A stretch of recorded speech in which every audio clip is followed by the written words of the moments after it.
Hi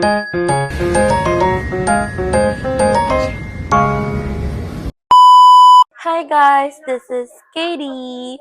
So, hello, welcome na naman sa another episode ng buhay ko. For this one, it's already late, mag-7 na, pero kakatas ko lang maligo. Kasi, for today's video, ay sasama ko kayo sa gym. Yes. So, ito nga pala yung OOTD ko, guys. Yan, this is what I look like. Tingnan siya. Punta kami sa gym at exactly 7 p.m. So, samahan niyo ako mag-ayos. Get ready with me.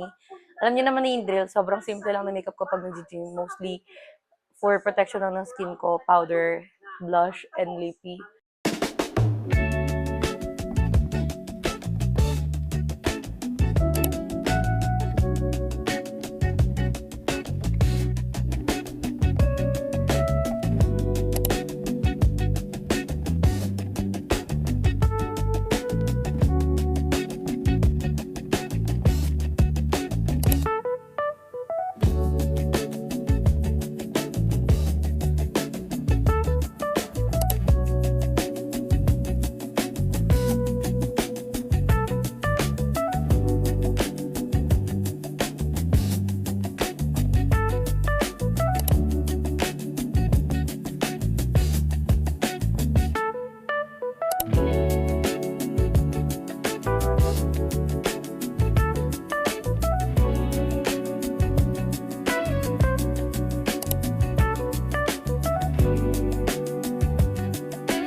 Hi guys! I just got done getting ready. So, all set na ako. Using ko na lang yung things ko na dadalhin ko. Like yung cups, yung water, yung headset ko and such.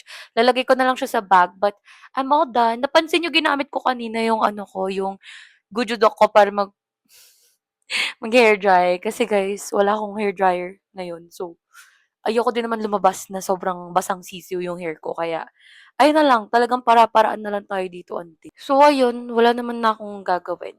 Ayusin ko na lang yung things ko. Tapos, sama kayo sa gym. Sana wala masyadong tao sa gym. Kasi, usually kasi matao talaga doon ng around 7 p.m. Siguro mga 6 to 7, 5 to 7, something. Sobrang tao there. So, hopefully, walang tao para mapakita ko sa inyo kung ano yung routine ko every time na mag-a-upper or leg day ako kasi di ko pa sure. Actually, nakalimutan ko. Nag-rest day kasi ako. So, yeah, sama ko kayo and sana walang tao. Yung pinaka hindi matao na oras ng gym na naabutan ko is 12 in the afternoon. Kaya lang, sobrang init sa labas, hindi siya nakakaganda. Nag-try kasi ako one time. Tapos kasi ng work ko, 'di ba, is 8 a.m. Tapos fantasy ko kasi maging morning girly gano'n. Nag-try ako mag-gym ng morning. So after ng shift ko ng 8, nag-rest lang ako for an hour and then nag-ready ako for another hour. So nandun ako ng mga 10 a.m. to 12 or 1. Pagdating ng 12:00, ate wala talagang tao, dalawa na lang kami ng girl dun, parang nagtititigan na lang kami ni ate na, "Hello, nandiyan ka pala." Gano'n. Pero sana ngayon walang tao para mapakita ko. Sana walang tao, sana nagtayo ako sariling gym. Kasi guys, kahit gaano ko kawalang hiya, wow, kahit gaano ko ka-extrovert pagdating talaga sa gym, sobrang sobrang shy type. Hala, di ikaw yan. Pero ano, like, sobrang nakakahiya talaga. Malit lang kasi yung gym na yun. Mamaya papakita ko sa inyo. Bibigyan ko rin kayo ng gym tour. Wow, gym mo. Hindi, te. Kasi ipapakita ko lang sa inyo yung gym. So, tawag dito. Maliit lang siya. So, sobrang limited lang din ng mga resources, yung mga equipments, ganyan, na ginagamit doon. And kapag mag-isa ako, pag wala si kuya, ate, struggle talaga. Ilang oras talaga ako nandun. Hindi kaka-workout, kakahintay na malibre yung equipments. Hindi ko rin kasi kaya lumapit para magtanong na, ilang set ka pa po? Papansin to pag ganon. Kaya parang, wala lang. Wala naman akong social anxiety dati, pero feeling ko kasi sa gym, parang it's important to respect each other's space. Kaya as much as possible, gusto ko sana mag-gym nang wala masyadong tao para may freedom din ako to explore. Para may freedom din ako maglibot-libot, mag-video-video. Pero, let's see how this goes. Sama ko na lang kayo and yes, see you there. Magta-tricycle lang kasi ako. Nakakahiya naman. Vlogger sa tricycle.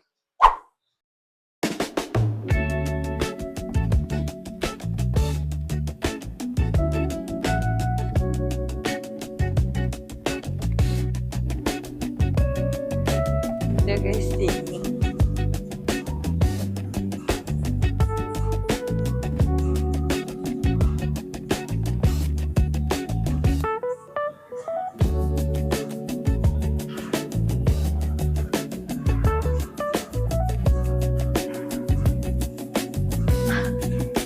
Diba, wala pa ako nagagawa. Pagod na ako guys.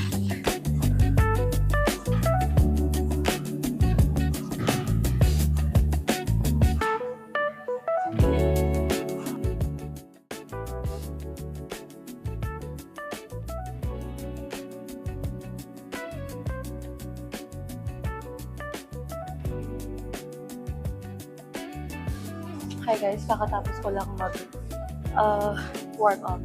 Sobrang lakas ng ulan. Sobrang OA. Di ba, sobrang dramatic. Wala.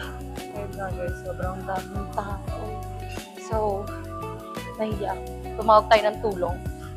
Kuya, samahan mo ko. So, nahihiya ako. Tara.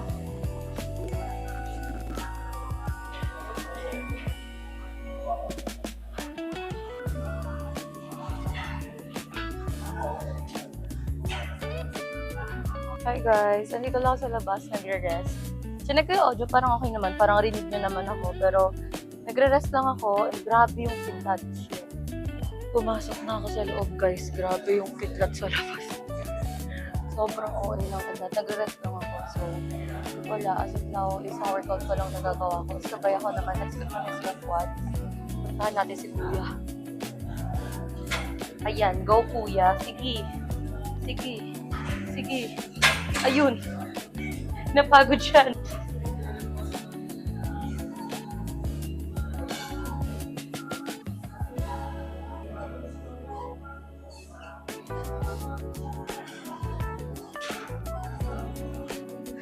Ayoko na. Hindi siya masaya. Hi guys, nasa isang gilid kami ni Kuya. Quads yung workout namin now. So, wala lang. Ganito lang kami dito. Sabay na kami para mabilis. And then after nito, yung ang tawag dito hamstrings. Tsaka, nag-blanknet ako. Panoorin nyo na lang siya mag-workout guys. Ayun, nagulang pa naman siya. Yan. Okay. Kuya Koy. So, 2 sets lang kami. Mabilis lang to. And then yung pabaliktad naman, and then yung basta, it is what it is. Hi guys! We are so home. Yes. O, diba? Sobrang pagod ko, pero parang mas energetic pa ako ngayon dito kaysa sa intro ko kanina. Actually guys, that's what I love about gym. Kasi, may mga days na parang hindi ka naman tinatamad pero parang pagod na pagod ka kahit wala kang ginawa. Especially ako, they work from home nga ako, hindi nga ako lumalabas ng bahay. So, may mga times pa rin na parang pagod na pagod ako sa buhay. And what really helps is yung pag-gym. Talagang sobrang nakaka-fit siya ng mood, na basta sobrang laking tulong niya. Pero, since nakauwi na tayo, alam niyo ba na ang pinakamahirap na part ay hindi yung pag-gym. Although mukhang naghihirap naman na ako kanina sa mga makikita, sa mga nakita niyo namang clips, 'di ba? Parang sobrang hirap ng buhay mo, no? Nakakaawa ka. Hindi. Ang pinakamahirap talaga, guys, is yung sa food. Alam niyo ba, si Kuya, madalas siyang iritado sa akin kasi nga, tinuturuan niya ako, like, kung ilan yung dapat daily protein intake ko, ilan yung sa calories ko, and everything, ganon. Pero wala talaga ang hirap-hirap niyang sundin. Like, hindi naman ako nag-overeat. Madalas nga is nag-undereat ako and madalas nagagalit siya kasi parang masama daw yun, magiging skinny fat daw ako. Ay, mga ganun-ganun pa. Gusto ko lang naman pumayat. Hindi guys, pero totoo.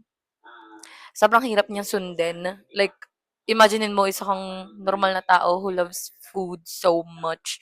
Tapos biglang yung mantika mo, kailangan naka-olive oil ka na para healthy fat or kaya dapat naka-air fry yung mga kainin mong chicken para hindi siya siksik ligalig ng mantika. Tapos, alam mo yun, basta sobrang dami mong kailangan kainin na, I mean like, sobrang dami mong kailangan i-replace na food.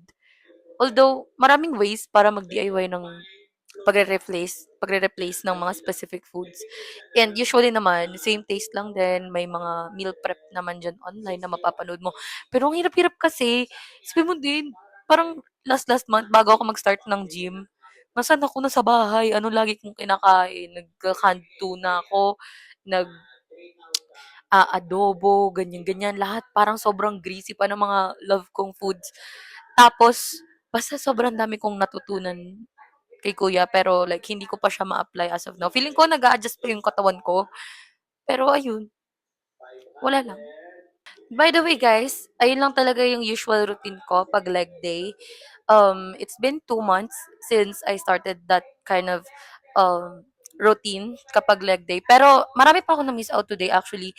Marami pa akong hindi nagawa. Yung hip thrust, yung squats na barbell. Usually ginagawa ko yon. Nagle-leg press din ako. Iba-ibang form lang talaga para iba-iba rin yung ma-hit na muscles.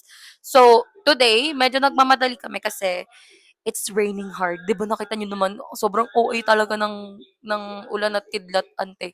So, medyo nagmamadali kami kasi mahirap sumakay doon and mahirap ma-stranded. Especially, gabi na, tapos may work pa ako ng 3, so I need to rest then. After gym, kumakain lang ako, di ba right away, pero like after a few minutes of rest, kumakain na ako and then manonood lang ako ulit ng One Piece just like what you saw in my last video. Ganun lang yung routine ko recently. So after watching, matutulog muna ako for 3 hours and then start na ako ng work. So, ayun, ganun. Next time sasama ko kayo sa upper day routine ko naman. Sobrang nakakaya lang mag-vlog earlier kasi pagdating namin doon ng 7:30, akala ko, wow, konti yung tao. Ate, pagdating ng 8:00, ayan na, sobrang dami na, sobrang OA na. Ayun lang naman. Thank you so much for watching, guys. Bye-bye!